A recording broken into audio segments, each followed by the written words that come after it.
تخصصك انظر سجلته مهنيا أنت مرتبط بمعهد الحسن الثاني للزراعة والبيطرة.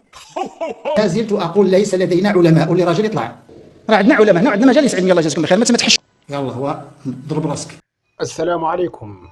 لا تنسوا الاعجاب بالفيديو والاشتراك في القناة تشجيعا لنا لنستمر في نشر المزيد إن شاء الله. اشتركوا في القناة وفعلوا الجرس ليصلكم كل جديد، ولا تنسوا الضغط على الزر لايك. والسلام عليكم. السلام عليكم ورحمة الله وبركاته. بسم الله والحمد لله والصلاة والسلام على رسول الله وعلى آله وصحبه ومن والاه، أما بعد. حياكم الله جميعا إخواني الكرام أينما كنتم، وأسعد الله أوقاتكم بكل خير. معكم أخوكم عادل عدت والعود أحمد بعد هذا الغياب الطويل الخارج عن إرادتنا. في هذا الفيديو إن شاء الله سنتكلم عن الدكتور محمد الفايد. هذا الرجل سنبين حقيقته، هل هو دكتور؟ لأنه يطعن في القرآن ويطعن في السنة ويطعن في الصحابة، والآن بدأ صريحا يطعن في رسول الله، والآن بدأ صريحا بصريح العبارة يطعن في رسول الله كما ستسمعون في آخر الفيديو.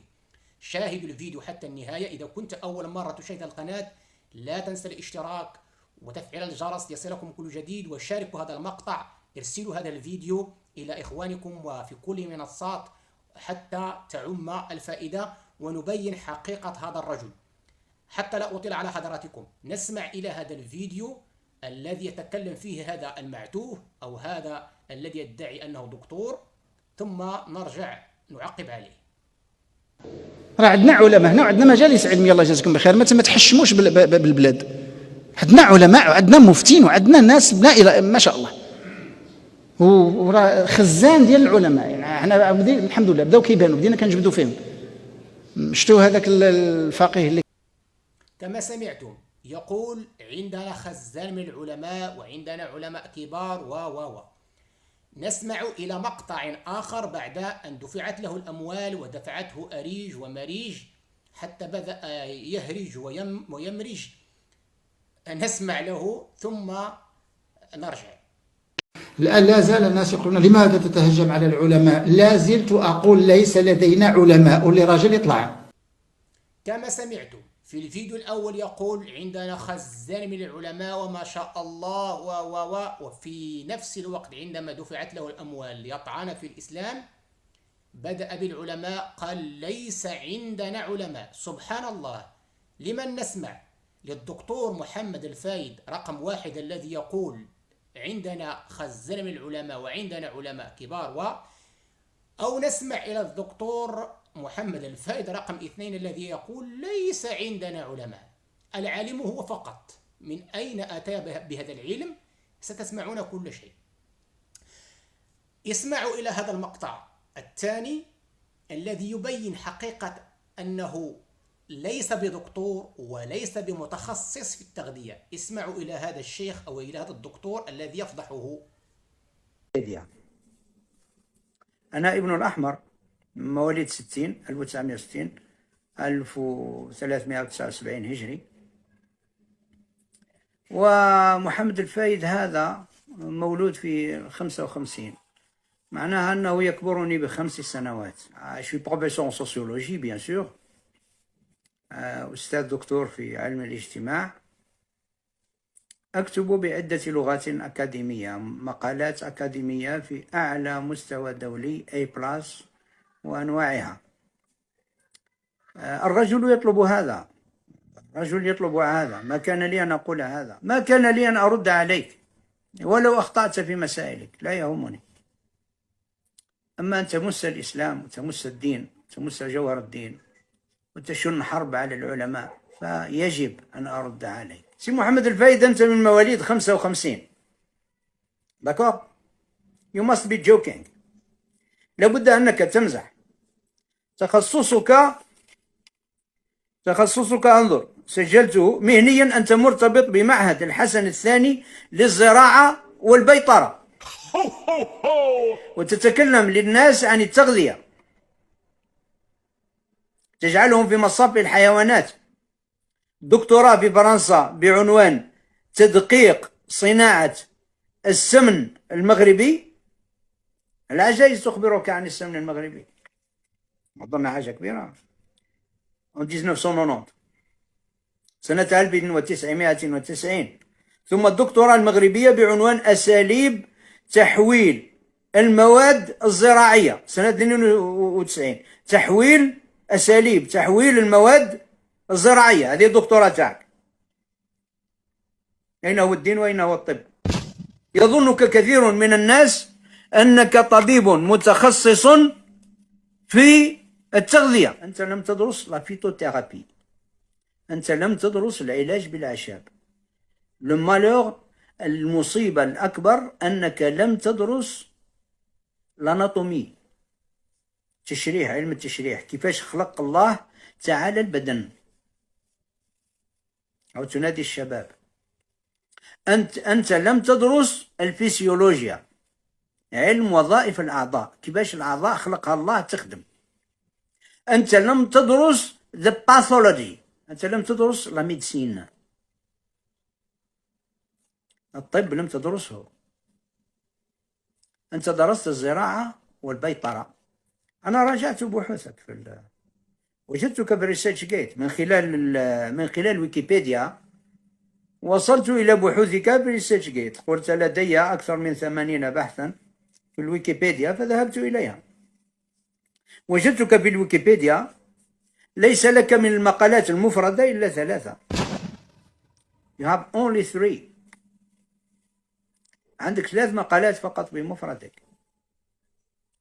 أنا أيضا عندي أكثر من 80 بحثا مثلك، لكن وتسب البخاري وتسب ابن تيمية، تفخر بالإنجليزية وتفخر بشوية فرنسية.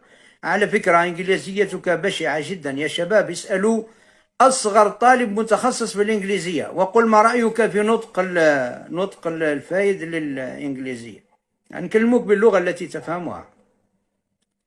الفرنسية أيضا ليست فرنسية، أنت تشبه فقط. يسألوا المتخصصين في الفرنسية، أنت درست في فرنسا لكنك والله لا تحسن الفرنسية. أنا أكتب بعدة لغات أكاديمية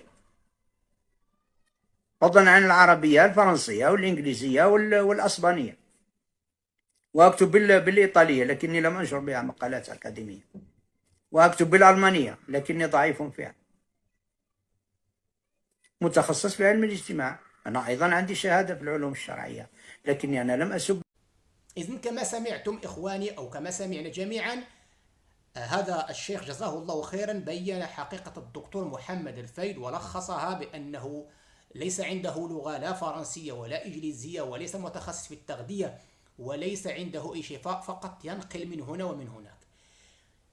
الآن ننتقل إلى المقطع الثالث والخطير.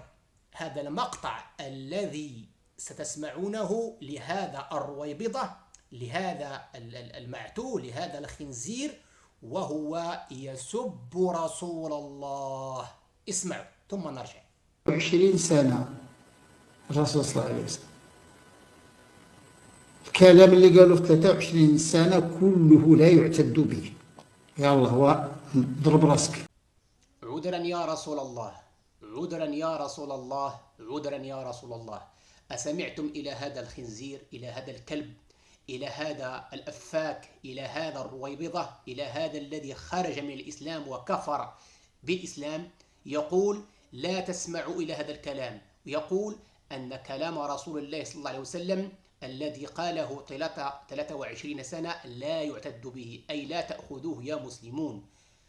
أينكم أنتم يا أيها المسؤولون؟